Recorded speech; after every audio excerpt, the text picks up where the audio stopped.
Kerala state pensioners Sangh Chavara block സമ്മേളനം നടത്തി. സാംസ്കാരിക സമ്മേളനം, ആദരവ് എന്നിവയും സംഘടിപ്പിച്ചു. കേരള സ്റ്റേറ്റ് പെൻഷനേഴ്സ് സംഘ് KSPSന്റെ ചവറ ബ്ലോക്ക് സമ്മേളനമാണ് സംഘടിപ്പിച്ചത്. ശങ്കരമംഗലം സുകുമാർജി സ്മൃതി മന്ദിരത്തിലെ N വിശ്വനാഥൻ നായർ നഗറിലാണ് സമ്മേളനം നടത്തിയത്. KSPS കൊല്ലം ജില്ലാ വൈസ് പ്രസിഡന്റ് T ശാന്തകുമാരി അമ്മ ഉദ്ഘാടനം ചെയ്തു. S രതീഷ് കുമാർ അധ്യക്ഷത വഹിച്ചു.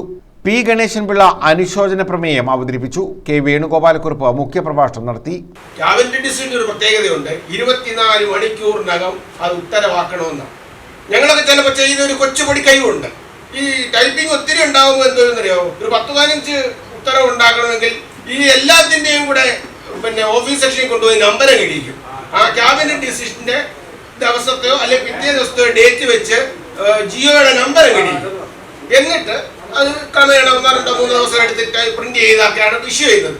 ഇവിടെ 28-ാം തീയതി ചേർന്ന ക്യാബിനറ്റിലെ ഡിസിഷൻ അനുസരിച്ചുള്ള ഓർഡർ ഇറങ്ങിയപ്പോൾ 30-ാം തീയതിയായി. അത് തന്നെ ഒരു തെറ്റാണ്.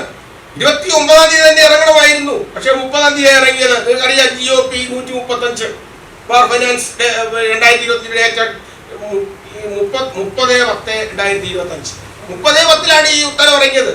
30/10 ഇറങ്ങിയ ഈ ഉത്തരവിലാണ് പറയുന്നത് നമുക്ക് 4% DA അനുവദിച്ചിരിക്കുന്നു എന്ന് തൊട്ട് നവംബറിലെ ശമ്പളത്തിൽ, ഒക്ടോബറിലെ ശമ്പളത്തിലും നവംബറിലെ പെൻഷനിലും. അപ്പം ഞാൻ മുമ്പേ പറഞ്ഞ 34% മാസത്തെ നമുക്ക് പോയി. പക്ഷേ ആ ജിയോ ഇറങ്ങിയപ്പോൾ പ്രധാനപ്പെട്ട കുഴപ്പമാണ് ഞാൻ പറയാൻ പോകുന്നത്. ക്യാബിനറ്റ് ഡിസിഷനിൽ 2023 ജനുവരി 1 തൊട്ടുള്ള DA അല്ലെങ്കിൽ DR കൊടുക്കാൻ വേണ്ടി തീരുമാനം എടുത്തതിന് ശേഷം അത് ഉത്തരവായി പുറത്തേക്ക് ഇറങ്ങിയപ്പോ 2023 ജനുവരി 1 തൊട്ടില്ല, 2025 നവംബർ മാസം തൊട്ടേ ഉള്ളൂ.